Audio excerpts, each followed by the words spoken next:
Hey there! Welcome to No Nonsense November Day 10. Sharon Horne-Ellstrom here. And today we are going to talk about the EGS, which is your GPS. EGS stands for Emotional Guidance System. And just like a GPS or another navigation system for your car or for getting around, now we all have them on our cell phones. There's location devices and mapping and directions, and we can get anywhere because there's a GPS built into our phones that helps us get from point A to point B. Well, our emotional guidance system is what helps us get personally from point A to point B, emotionally, spiritually, and whatever other way we want to describe it. But it's how we navigate our life. And tomorrow we'll talk about how emotions and feelings tie in with the other aspects of our being. But today we want to talk about the scale and the guidance system. I first learned about this, and I'd always heard that emotions play a big part in our reactions. Like everybody else, I grew up believing that I just felt the way I felt because I was exposed to different experiences, and I just automatically would feel that way, and there really wasn't much I could do about it. I just would experience it. I mean, there's a reason my family used to tell me to pop the cork when I was a little girl, because I would get a little bit explosive as a child. I'd get angry and upset, and I felt a lot of stuff, and I wasn't very good at hiding it or keeping it in. So they would say pop the corks, which was their way of helping me to learn how to control my little, not tantrumy, but my little angry or frustrated outbursts when I was a little girl. And it wasn't until I heard it from Tony Robbins, I heard it from Jim Rohn, I heard it from other motivational speakers, the power of emotions and how emotions interact with other things. But it wasn't until I watched the movie The Secret that I heard a couple of times the phrase emotional guidance system. And I didn't really know what it was. I didn't get it because I'd never heard of that term before. And I started to research it and Google it. And I was led to the book by Abraham Hicks, The Teachings of Abraham, and Esther and Jerry Hicks, called Ask and It Is Given. And in that book, they do an incredible job. And I don't have my book. I lent it to my daughter, and it's in Colorado right now. But she calls out, and I want you to Google this. I'm actually going to share a graphic in the comments below today because I don't have a printer right now, and so I couldn't print it out and show you. And even if I did, it would appear backwards, so it would look like a backwards spiral. But there's two graphics I really like. One is a graphic colored representation of the emotional guidance system, and the other is a grid, because I'm a nerdy engineer and I love grids and things that help me. But the emotional guidance system is tied to 22 different processes and tools that they teach in the book Ask and It Is Given that can address a combination of any of the emotions that we're experiencing. So basically it's a scale of all of our emotions, you know, from the most positive, highest frequency emotions down to the most heavy, lowest frequency emotions, and how we feel them. And the overall concept is that we always want to be reaching for a better feeling, right? A lighter, happier, better feeling, no matter what. So if I'm lost my job and I'm really angry and I'm really upset and I'm freaking out about something, I don't have to get all the way to the top to be joyful and happy and ecstatic about losing my job. I just have to get to the point where I am feeling slightly better about the situation. And then that will help me to climb up the stairs or the spiral of better and better and better feelings, which, guess what? If we want to get anything that we want, we have to feel good about it. If we feel bad about something, guess what? We might get it, but it's not going to be what we want, right? If we think and fixate and focus on something that we don't want, guess what's going to happen? That's exactly what's going to happen in our lives. You don't have to take my word for it. Just test this one out on yourself. Think back to a situation where something bad happened in your life that you absolutely positively never would have consciously chosen or wanted, but it happened anyway. And then if you can, try to think about, what were you thinking about? What were you feeling before that happened?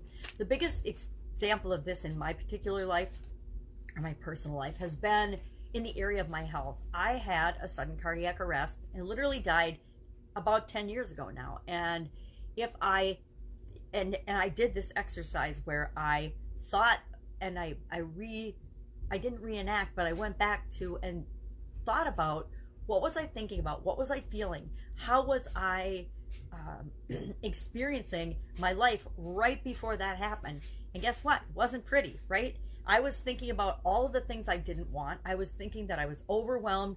I didn't know what I was going to do. I didn't know what to do next. I didn't know where I was going to turn. And I was literally in my emotions. I was like in this state of high frenzied. I'm freaking out about all these different things, because it wasn't just one area or aspect of my life that was challenging me at the time. It was, I would say, almost all of them. Almost every area of my life was exploding simultaneously.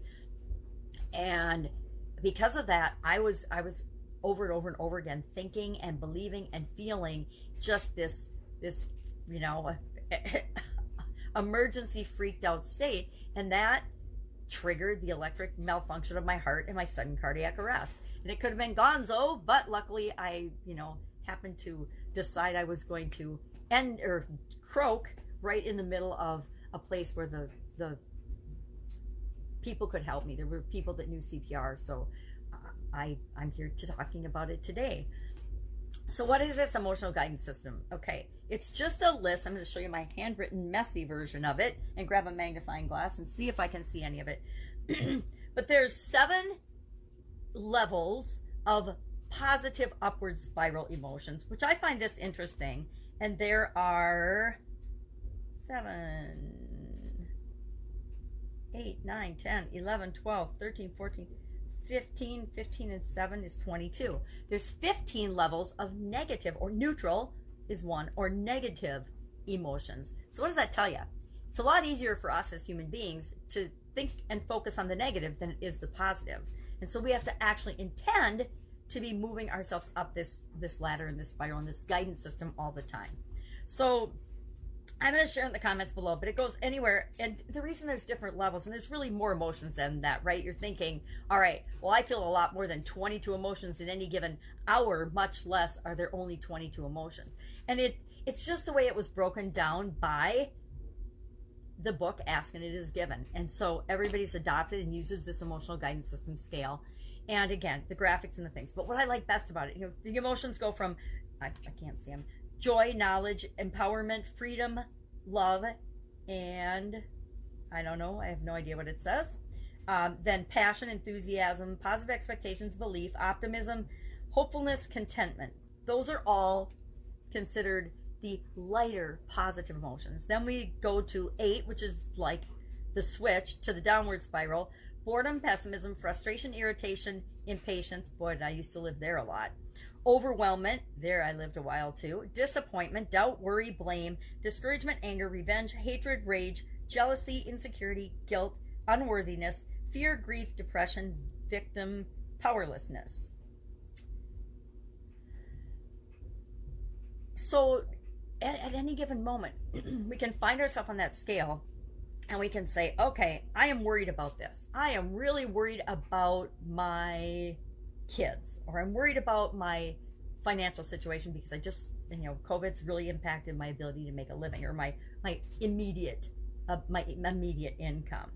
Well, in order to feel better, I don't have to go all the way, and it's really hard to jump all the way from worry to enthusiasm, right? That's a pretty big leap. It's possible, but it's really, really hard. So I don't have to help myself to go from worry to enthusiasm, which is like the 3rd level on the scale, from 14 to 3. I just have to go up one thing at a time. So maybe if I just doubt, or if I just start to ask questions and doubt about my worry, okay, well, maybe I don't have to worry that much about my job because I'll find another job, or I'll find another source of income, or I have money in the bank, or whatever. But instead of feeling worried, you just start to say, well, I doubt that that's going to be forever. Yeah, that's my situation right this instant, but it's not going to be forever. So I just have to start to move up the scale a little bit by a little bit. And in Ask and It Is Given, I would say I would recommend that book. It is woo-woo for a lot of people, but it doesn't mean it doesn't have absolutely positive, amazing, valuable tools in it that you can use right now. For example, there are 22 tools that they teach you how to use in the book Ask and It Is Given. And that's why I want to share the grid with you of the different tools that you can use to feel more of level 1, love, freedom, contentment, things like that. And so for each of the emotional levels, all 22, there's a grid that matches up to these 22 different tools that you can use. I'm just going to read them quickly so you get an idea of what they entail. Rampage of Appreciation, Magic Creation Box, Creative Workshop, Virtual Reality, Prosperity Game, Process of Meditation, Evaluating Dreams, Book of Positive Aspects, Scripting, Placemat Process, Segment Intending, Wouldn't It Be Nice, ... if, or wouldn't it be nice if ... Which thought feels better, Process of Clearing Clutter for Clarity, the Wallet Process, Pivoting, which is really important right now, the Focus Wheel Process, Finding the Feeling Place, Releasing Resistance to Become Free of Debt, Turning It Over to the Manager, I love that one, Reaching for Natural State of Health, and Moving Up the Emotional Scale. Also, there's an entire book that they write about getting into the vortex, and that's a whole nother tool instead of tools that you can use as well. But it just goes to show you that our emotional guidance system, we all have it. Everybody's got emotions, right? Anybody that feels no emotions, go ahead, hit me up in the comments below, and we'll have a chat, a one-on-one chat. But for the most part, we all experience emotions, and this is a way to go from letting our emotions automatically just control us and go willy-nilly into the world and say, oh, well, whatever happens, happens, to actually moving toward what we want on purpose. Now, tomorrow we'll talk about how that all ties together with how we get results. How do we get from emotions to results, right? We all think we make decisions and choices based on our intellect. Absolutely not. We make our decisions and choices first based on our emotions and our feelings about something, and then we justify it with reason and intellect and objective quantification of why something is such a good idea for us to do or not do. So, emotional guidance system, love to know your experience with this. Do you listen and tap into your emotional guidance system? Have you worked with just the Better Feeling or any of the other tools by Abraham Hicks? Love to know that. Share in the comments below. Questions, ask in the comments below, please, because sometimes I get so excited about these tools. And I've used them for a long time. I think other people come from the same level of understanding, and we don't. We all come from different levels of understanding. Go out, make it an awesome day. I will be with you tomorrow with another fun tool of the day for our No Nonsense November. Because if we have a bunch of tools that we can put in our toolbox and call upon, given any situation, we're guaranteed to be better off after we deal with the situation than before we entered that situation. Get Up and Go Challenge, December 1st through 31st. I'm excited. It'll be our 5th one this year, our 5th 30-day challenge this year. And we teach a framework, the SOAP framework. Oops, the SOAP framework. And we use soap to clean up and guarantee that we are better off after any challenge or change than before we experienced it. Have an awesome day. I'll be with you tomorrow.